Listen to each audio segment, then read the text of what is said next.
Hello, my name is John Schneider. When I was a kid, I used to visit my Grandma Vi in the Jersey Bayshore area, and I'd take 8mm movies of my family and their friends. In fact, I was the family filmmaker. Today I live here, but traded my film camera for video, and recently shot this tugboat in the Shrewsbury River. Welcome to Jersey Bayshore Country. This is where you'll find Raritan Bay, the Atlantic Ocean, as well as Sandy Hook Bay. Where is the Jersey Bayshore? Let's get oriented by starting with the big picture. It's somewhere in here, part of the universe, and definitely part of our world. But it's like no place I've ever experienced. And as soon as we land, I'll show you around.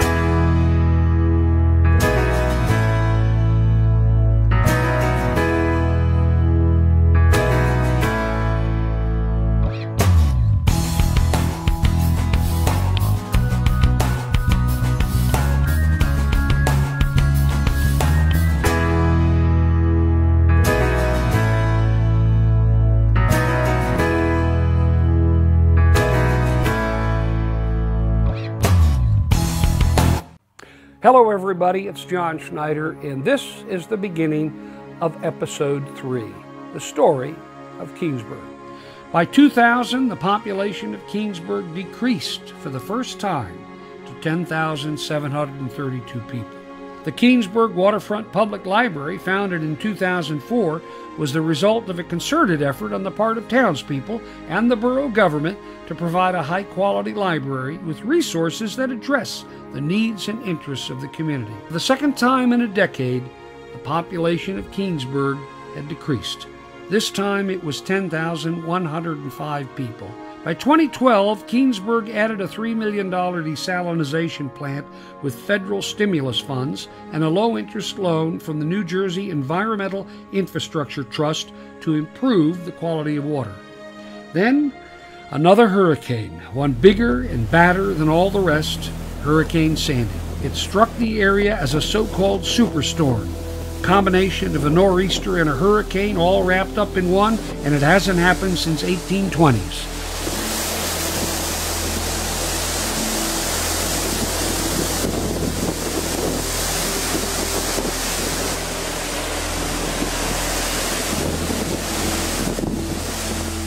By 2016, it was estimated that Keansburg population decreased once again to 9,826 people.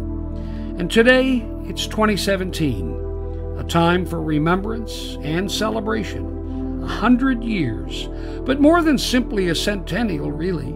It's a time to remember our ancestors and how much they sacrificed so Keansburg could be what it is today. And now it's up to us, the people of Keansburg, to determine our vision for what Keansburg will become. And as you walk around Keansburg today, you can see glimpses of what used to be. And it always intrigues me to wonder, you know, what's that little bricky thing doing there? And what's that somebody painted over? And look at that building over there. It looks really old, but it's vacant, or it's a laundry, or, you know, or something. So I hope you will enjoy episode 3, the story of Keansburg. Here it is. And we're going to start by first looking at some of the early maps just to get us oriented. I love looking at some of these maps. Now, most of the towns along Raritan Bay viewed the bay as a source of food, a way to get supplies from other locations, as well as for recreation. But most importantly, back in the day, was getting from one point to the next by boat, and Keansburg was critically important in furthering this particular goal. So now let's look carefully at this particular map, and we're going to zoom in a bit and check out those 2 beacons in Keansburg. They're like lighthouses. One is next to Waackaáck Creek, and the other is on the beach. Now let's draw a straight line through both beacons and continue it toward the main channel by Sandy Hook, where the ships would enter the bay from the ocean. Now those ships knew that when they saw 2 light beacons, they would have to steer their ships toward the beacons until the 2 lights merged into one. It was then that they knew for certain Keansburg was straight ahead, and we're going to look at those beacons in this program. Now here's another map from the 1770s, and it shows another view of the waterfront long before Keansburg was called Keansburg. And it also shows a local deviation from the original spelling of Waackaáck Creek. And by the way, Waackaack is an Indian name meaning land of plenty.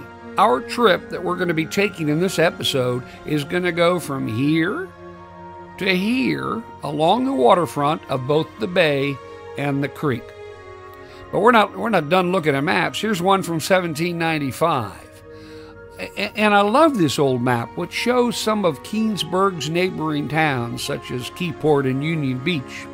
This is a time when Keansburg was called Tanner's Landing. And look, here's a close-up showing some of the names of the folks and where they lived. You know, it was very common in those days to print the names of residents on the maps because there just weren't that many people, so they could do it. And you can also see the name of the point in Keansburg, which was called and still is called Point Comfort. And here's one from 1872, and now the town is called Granville. Now let's check out some of the earliest photographs we have of this town. And there weren't much more than 300 to 500 people living here in these days. This is Beach Avenue looking south. And here's another photograph. And look at the farmland. And look, you can see Staten Island across the bay. And look at this one. It's amazing, isn't it? At one time in the history of Keansburg, this was one of the busiest roads in town. It's Carr Avenue. Looking south, it's pretty cool, isn't it? And this picture isn't the best quality, but it was 1910. It's a shot of Forest Avenue. And it looks like a forest almost, doesn't it?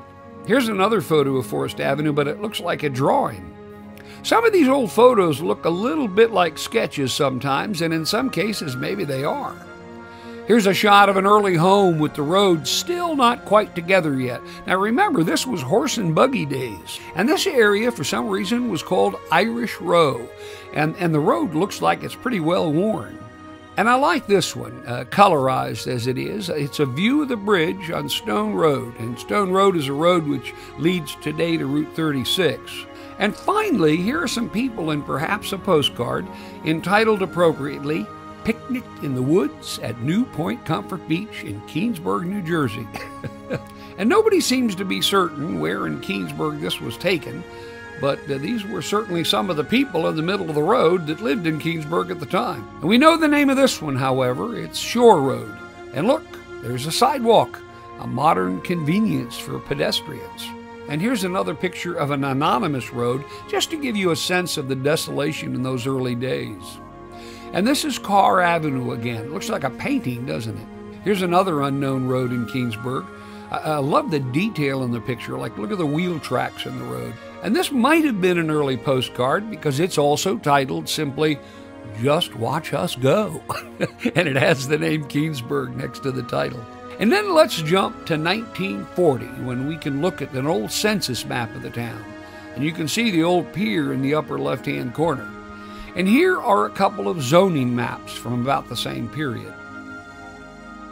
Oh, here's a great aerial shot from 1951, which is part of the Dorn collection, and I want to thank them for all the contributions they make to our program. And these are maps from the early 1960s, and the one on the left you could actually obtain from a Texaco service station. Here's a couple of postcards, presumably also from the 1960s, and here's one taken from the Bay.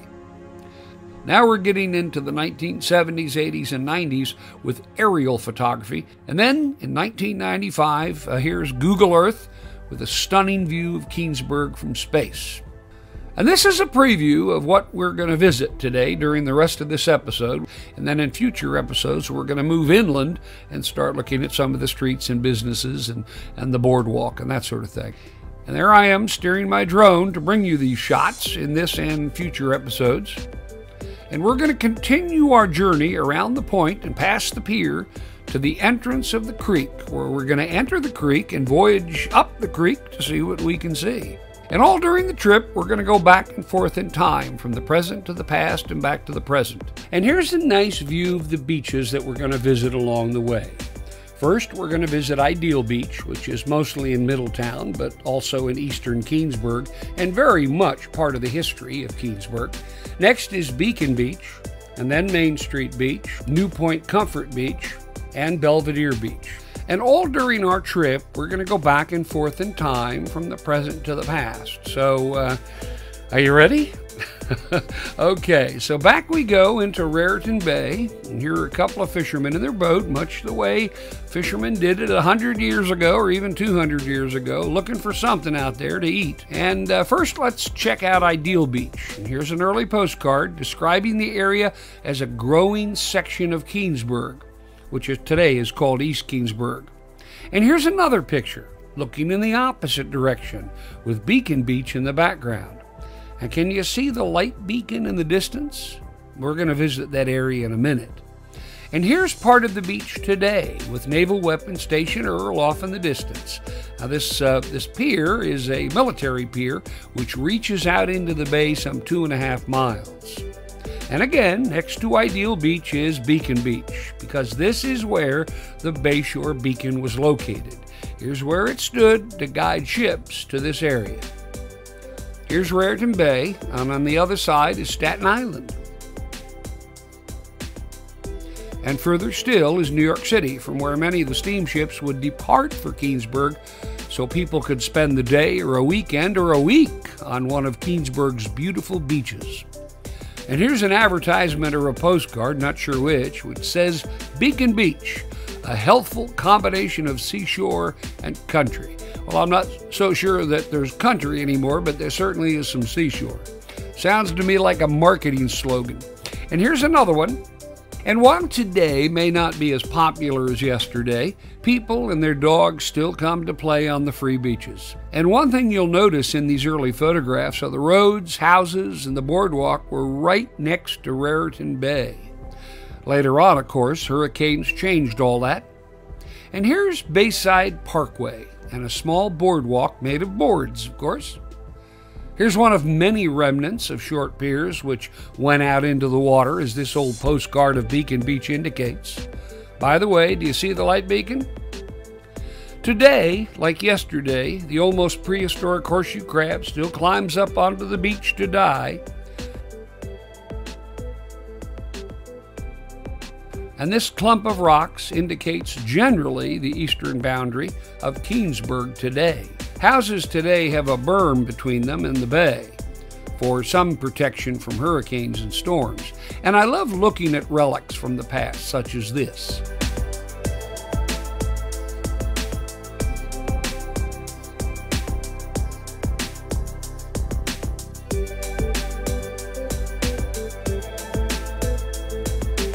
I'm not sure this is working, but it probably isn't. But under the beach sand is a large pipe which empties into the bay. This is the top of the pipe.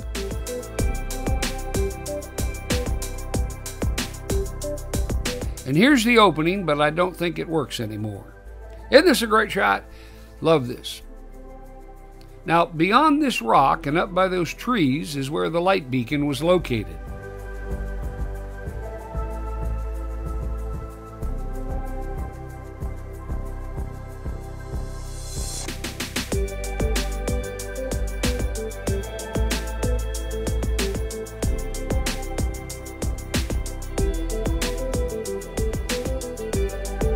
I'm not sure what the bird caught, maybe a small crab, but he was happy, I'm sure. And again, there's where the light beacon was actually located. Let's go to a close-up and then take a photograph for our scrapbook. There's another shot of the light beacon, but look how the water comes so close to the structure. And here's a little yesterday and today comparison. Here's the front of the postcard. Can you see the postmark bleeding through from the other side? And here's a photo showing two chimneys because it must have been really cold right on the water in the wintertime. And here's Bayside Parkway along Beacon Beach. It was right on the beach. And this is one of those, is it a photo retouched or a drawing kind of image?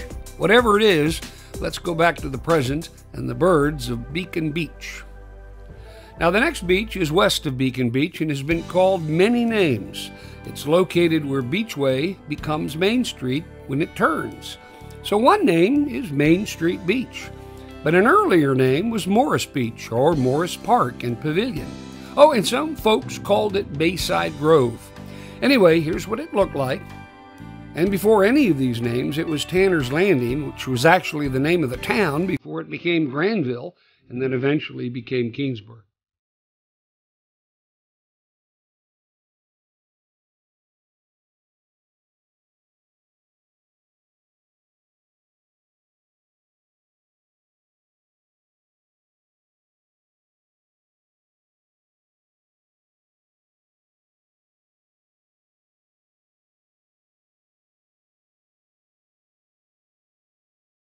So from east to west, Ideal Beach, Beacon Beach, and Main Street Beach.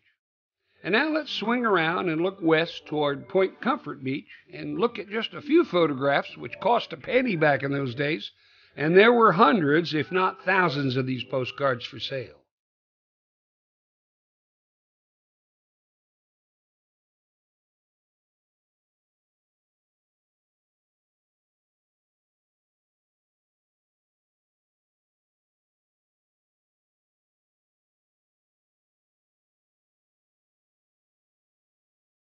Here it is, Point Comfort Beach, and its golden sand.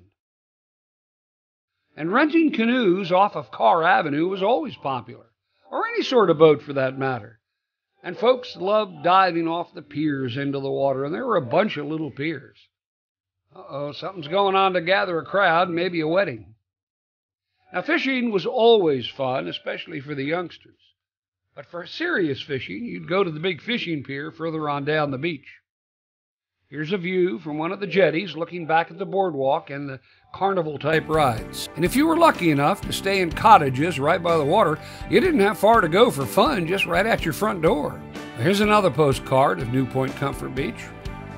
And I'm guessing this advertisement boasting a shark-proof netting around the water by the beach was the result of a local shark attack in 1916 in one of the nearby towns. There's another postcard showing 3 of the so-called largest hotels, which were right on the boardwalk. And here's one of those smaller fishing piers I told you about. But right now, here's a photo opportunity, folks. Get ready. Smile. Say cheese. Another postcard. Did I say there were thousands? Yeah, there were. Here's a shot of Coleman's Point from today's fishing pier. Not everybody knows this is Coleman's Point. It was named after one of Henry Hudson's crew members that got shot in the neck by an arrow by the Lenni Lenape Indians when they first set foot in this particular area. And John Coleman, who was killed, was buried right off of this point, inland a little bit, of course. And this is Keansburg Amusement Park, which is relatively new compared to the time of the first boardwalk, and we're going to talk about Keansburg Amusement Park in another episode. And over there, let's do a close-up, is the fishing pier, which is not the same original pier which you're going to be seeing in some of the historical photographs. The pier has been rebuilt a few times because of hurricanes and all that. And here's the beginning of the old pier, and I really don't know the identity of this guy. Looks like he's in charge of something for sure. So here's the pier today, which today happens to be a bit chilly and blustery. And here we are out on the old pier looking back to shore. And here's the same general view today, except remember, it's not the same pier, and it's in a slightly different location.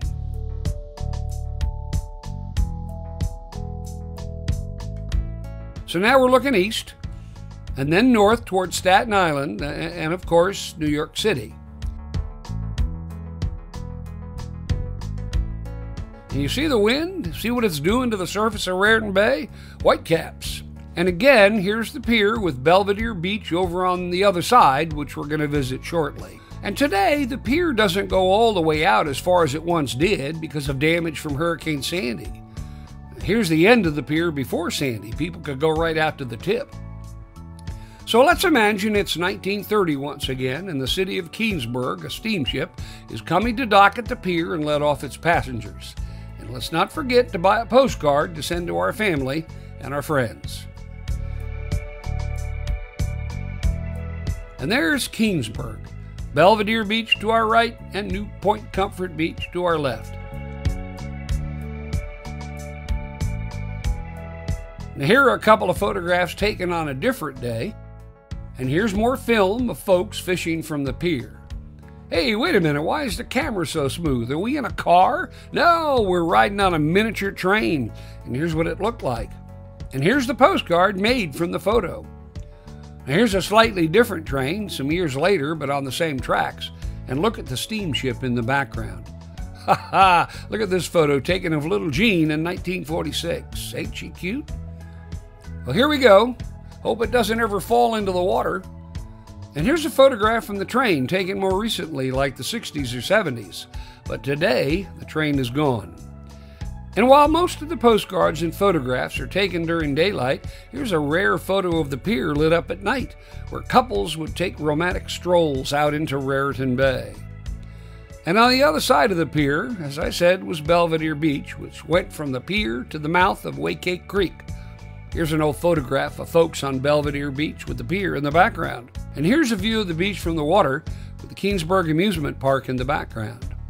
And there were lots of activities and places to go on this side of Keansburg as well, such as a pool and picnic area. Across the way, you can see Union Beach, another town. And here's one of the businesses called Hunter's Belvedere. And way off in the distance is the western part of Raritan Bay, where Perth Amboy is located, and Tottenville, a town from days gone by, is also located or was located.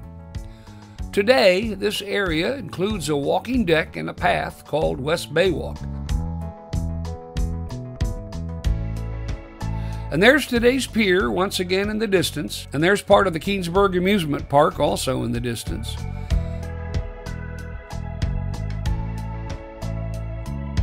And, as in years past, the beaches are still a great place to walk and play with dogs. Here's a great shot of Belvedere Beach from the pier. And some folks may have called Belvedere Beach West Keansburg, but technically it's just Keansburg. Another closer look at Union Beach across the cove.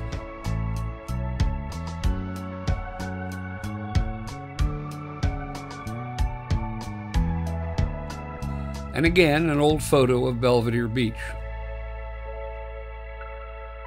And over there is the entrance to Waackaáck Creek, which we're going to explore next. But first, here's an aerial shot of the entrance, probably taken in the 60s. And this was also a marina area, and you could safely keep or launch your boat. And here's a more current shot of the same general area from the air.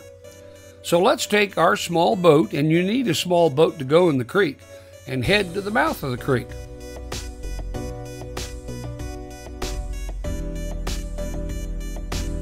And here is the entrance to the creek with the floodgate that's used during storms and hurricanes. So here we go.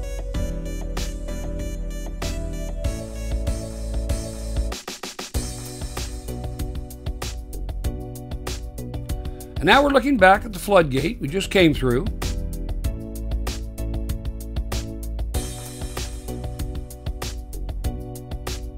And here's one of the marinas and a postcard from what it looked like in the 1960s.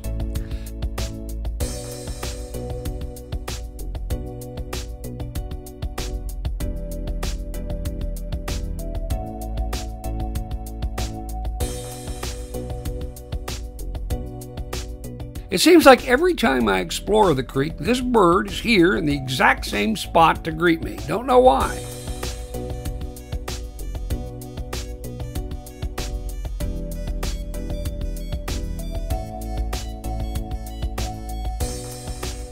And here's what the creek looked like back in the day. It was beautiful. Still is.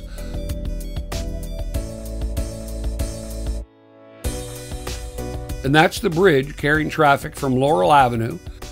I believe this is what the bridge may have looked like many years before.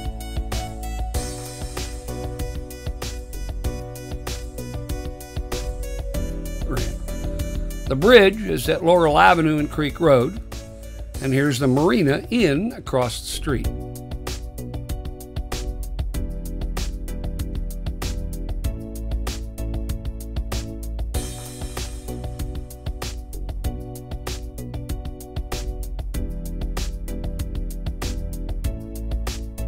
Now, I presume this is Creek Road on the left based upon what I know about the area. Creek Road is definitely on the left. And this also looks like Creek Road on the left, but it could be Laurel Avenue, I'm just not sure. And while walking along the creek, I stopped to look inside someone's bucket. Look, creek crabs. And off in the distance, on the left, would have stood the Waackaack light beacon, which of course is long gone. Here's Creek Road in Sealy. Beautiful house, right? It's typical of what we might have seen in the early 20th century in this part of the world. And look how beautiful it is in here, like a sleepy fishing village. We're still looking north, but from a slightly different location this time.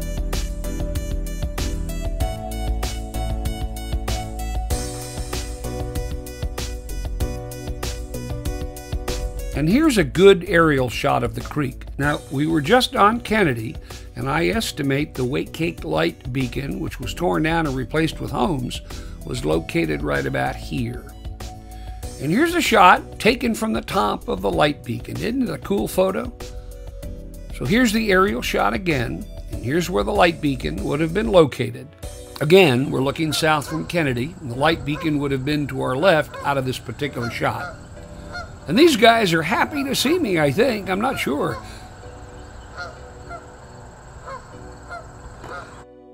Anyway, here it is. Here's the Waackaack light beacon. In fact, here's a couple of shots of the light beacon. And in this one, look how they spell Waackaack. They don't spell it correctly. The correct spelling is W-A-A-C-K-A-A-C-K. It's an Indian word meaning land of plenty. Can you tell I like these guys? And here's Stone Road heading toward today's Route 36. This is the way to Church Street and the old train station in Keansburg, which is no longer there, of course. Here's another bridge on Stone Road built in 1927 for Waackaack Creek to flow under. Here's where the creek is headed, to the south. Here's an even earlier version of the bridge and a nice look at how scenic the creek was so long ago. Well, it's still scenic if you ask me. So there's Stone Road and the bridge we just saw. And when the creek flows under the bridge on its voyage south, it's going to flow past the oldest and only cemetery in Keansburg. It's the old Truax burial ground, located right along the banks of Waackaack Creek.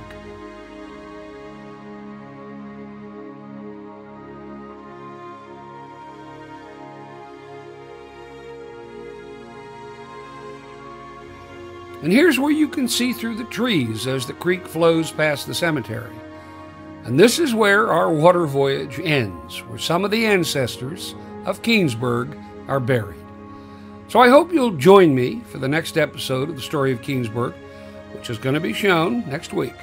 And we'll get out of the water and walk up on the beaches and banks of the creek to explore the boardwalk, the entertainment, and the rides of today and yesterday. Hope you'll join me. So long, folks.